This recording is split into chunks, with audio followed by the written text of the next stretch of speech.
नमस्कार CSK news में आप सभी दोस्तों का एक बार फिर से बहुत बहुत स्वागत है। दोस्तों आज हो गया है 3 सितंबर, जो फटाफट ब्रेकिंग न्यूज़ निकल के आ रही है कि करके जाने के दरअसल देश भर में संक्रमितों के आंकड़े के लाइव स्टेटस के बारे में आपको बताएंगे। और इस बीच बड़ी अपडेट निकल के आ रही है, भारत का चीन पर तीसरा प्रहार। अब तक का 224 ऐप बैन हो चुके हैं, कल 118 ऐप बैन। पबजी पूरी तरीके से देश भर में हुआ बैन। डिजिटल स्ट्राइक के माध्यम से चीन को चेतावनी। तो वहीं दूसरी बड़ी खबर जानेंगे, चीन पर डबल फेस। लद्दाख में गुस्ताखी के बाद संयुक्त यूएन में रोया चीन। जी हाँ, बोला भारत प्रताड़ित कर रहा है, भारत हम किसी को उकसाते नहीं हैं। भारत एलएसी पर चीन को चेतावनी दे रहा है। जी हाँ, यूएन में जाकर अब रो रहा है चीन। इसके बारे में आपको बताएंगे। और इस बीच न्यूक्लियर हथियार दोगुने कर रहा है चीन। जल, थल और नभ में भी मिसाइल दागने की कर रहा पुरजोर तैयारी।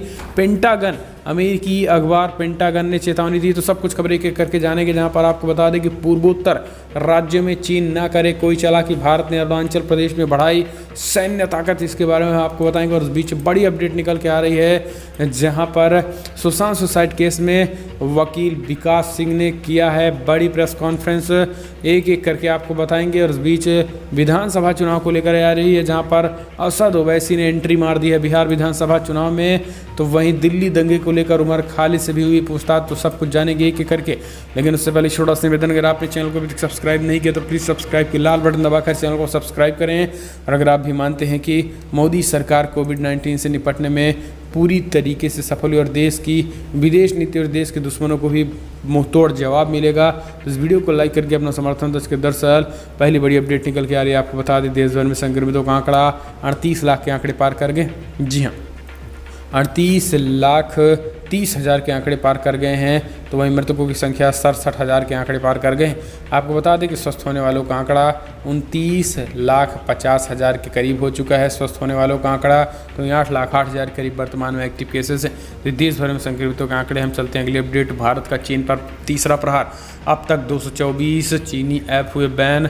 जी हाँ, आपको बता दें कि कल 118 पबजी समेत 118 बैन चीनी ऐप को किया गया कल ही। दरअसल भारत सरकार के सूचना प्रौद्योगिकी मंत्रालय ने 118 और चीनी ऐप पर कल प्रतिबंध लगा दिया। राष्ट्रीय सुरक्षा के लिए खतरा माने जाने वाले इन ऐप्स पर हुई ये तीसरी बड़ी कार्रवाई है। 118 की सूची में जो ऐप शामिल उनमें से game PUBG mobile lite, Ludo, word options launcher, unlike, apply, super clean, master of cleaner, phone booster, Tencent समेत तमाम 118 ऐप शामिल हैं। आपको बता दें कि इससे पहले भी लगभग टोटल अब तक 224 ऐप को बैन किया जा चुका है। ये मोदी सरकार का अब तक का सबसे बड़ा डिजिटल स्ट्राइक चीन पर हुआ है। हम चलते हैं अगली अपडेट, आपको बता दें कि चीन का डबल फेस। अब लद्दाख में एक तरफ गुस्ताखी भी कर रहा है तो दूसरी तरफ यूएन में रोना भी रो रहा है। बोल रहा है कि भारत हम उकसाने वाली बात नहीं करते हैं। एलएसी पर भारतीय सेना डिस्टर्ब कर रही है चीनी सेना को। जी हाँ, लद्दाख में बुरी तरह पिटने के बाद अब चीन ने संयुक्त राष्ट्र यूएन के मंच पर दुनिया को शांति का पाठ पढ़ाया है। और भारत को लेकर उन्होंने फिर से रोना रोया है। उनका कहना है कि भारत में घुसपैठ की कोशिश करने वाले चीन ने कहना है कि हम शांति चाहते हैं। चीन के विदेश मंत्री वांग सी ने संयुक्त राष्ट्र में दिए गए अपने भाषण में कहा है कि चीन कभी किसी को उकसाता नहीं है, लेकिन अगर हमें उकसाया गया तो हम पीछे भी नहीं हटते हैं। हम चीन की संप्रभुता और प्रतिष्ठा का बचाव करेंगे। चीन का ये बयान ऐसे समय में आया है जब उनके सैनिकों ने बीते कुछ दिनों पहले से ही घुसपैठ की कई कोशिशें की हैं। चीनी सैनिकों की साजिश को भारतीय सेना ने हर बार नाकाम कर दिया। वांग वी ने अपने भाषण में ये भी बताया है कि संयुक्त राष्ट्र को क्या करना चाहिए। उन्होंने कहा है कि शांति और विकास को आगे बढ़ाया जाना चाहिए।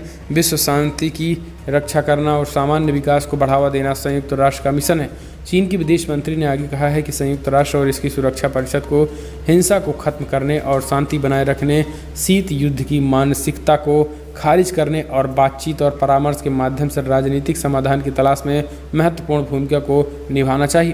तो इस तरीके से अब रोना। हम चलते हैं अगली अपडेट, आपको बता दें बिग ब्रेकिंग, जहां पर पूर्वोत्तर राज्यों में चीन न कर पाए कोई चालाकी, इसलिए भारत हुआ अलर्ट। अरुणाचल प्रदेश में बढ़ा दी है सैन्य ताकत।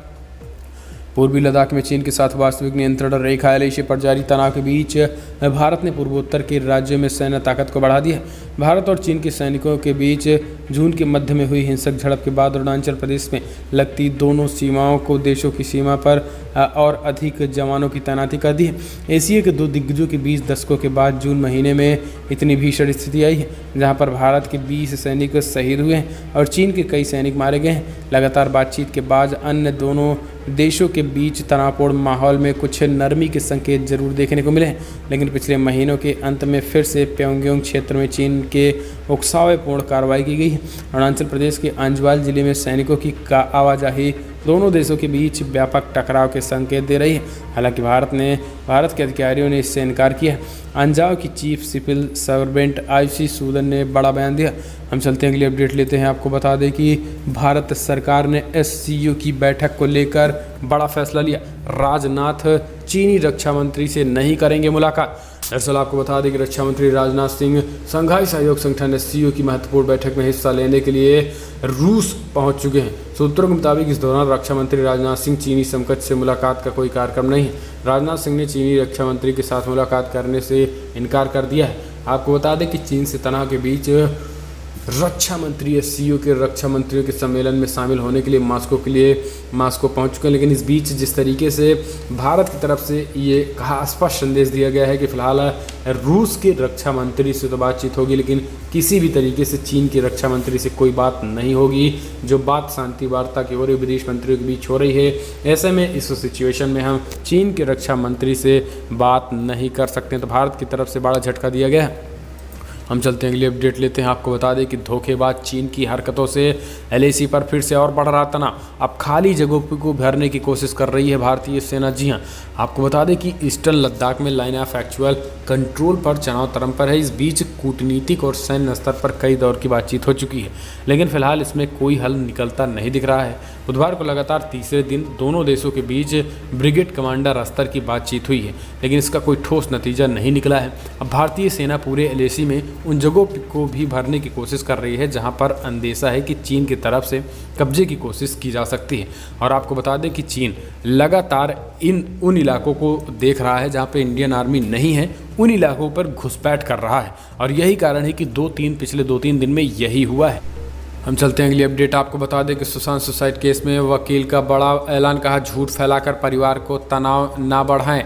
परिवार को बदनाम करने की कोशिश कुछ मीडिया घरानों द्वारा की जा रही है। जी हां, बॉलीवुड अभिनेता सुशांत सिंह राजपूत के मामले में 13वां दिन सीबीआई ने जांच की। इस बीच कल वकील प्रेस कॉन्फ्रेंस किया है। सुशांत सुसाइड केस में रिया की तरफ से जिस तरीके से हो रहे थे उसको लेकर सुशांत के पिता की तरफ से वकील विकास सिंह ने प्रेस कॉन्फ्रेंस की, जिसमें उन्होंने बड़ी बातें कही हैं। उन्होंने कहा है कि फिलहाल कई झूठ आजकल चल रही हैं सुशांत की बहनों को लेकर। फिलहाल झूठ फैलाकर तनाव ना बढ़ाया जाए और किसी भी तरीके से सुशांत को लेकर कोई भी फिल्म अगर सुशांत पर बनती है तो उनके जब तक परिवार का परमिशन नहीं लेगा तब तक कानूनी कार्रवाई की जाएगी अगर कोई ऐसी बातें करता है। इसके साथ ही उन्होंने कहा है कि ना तो फिल्म्स, ना ही सीरियल और ना ही किताब बनेगी।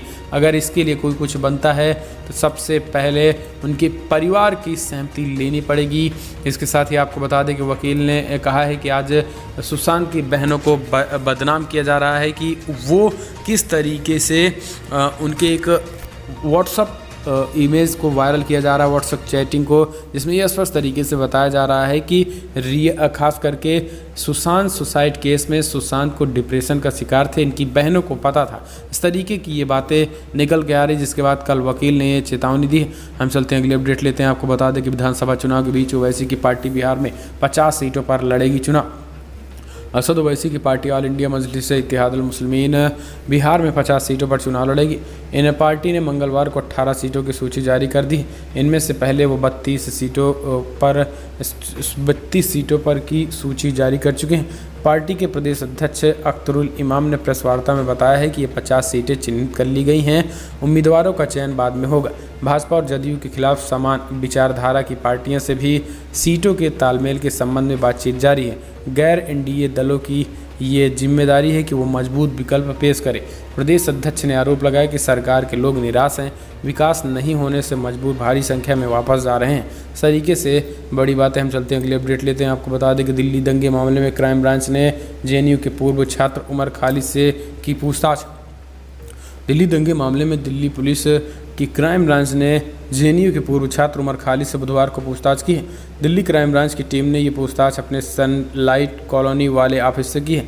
पुलिस इस मामले में पहले चार्जशीट दाखिल कर चुकी है। चार्जशीट में आम आदमी पार्टी से सस्पेंड किए गए पार्षद ताहिर हुसैन का नाम शामिल है। इससे पहले पुलिस ने उमर खालिद के खिलाफ गैर कानूनी गतिविधि के तहत मामला दर्ज किया गया था। पुलिस ने अपनी प्राथमिकी में दावा किया था कि सांप्रदायिक दंगे पूर्व निर्धारित साजिश के तहत भड़काए गए थे। इसे कथित तौर पर उमर खालिद और 2 अन्य लोगों ने मिलकर रचा था। खालिद कथित तौर पर से 2 अलग अलग स्थानों पर भड़काऊ भाषण दिया था। इससे पहले पुलिस ने इस 1 अगस्त को भी उमर खालिद से करीब 3 घंटे तक पूछताछ की थी। पूछताछ के बाद पुलिस ने उमर खालिद को फ़ोन भी जब्त कर लिया था। हम चलते हैं, अगली अपडेट लेते हैं। लद्दाख में चीन के अड़ियल रुख के चलते सर्दियों में होता रहेगा दोनों देशों के सैनिकों का आमना सामना। गलवान घाटी में हुई झड़प के दौरान ही चीन की फौज पीपल्स लिबरेशन आर्मी ने प्योंगयांग झील पर नज़र टिका दी थी।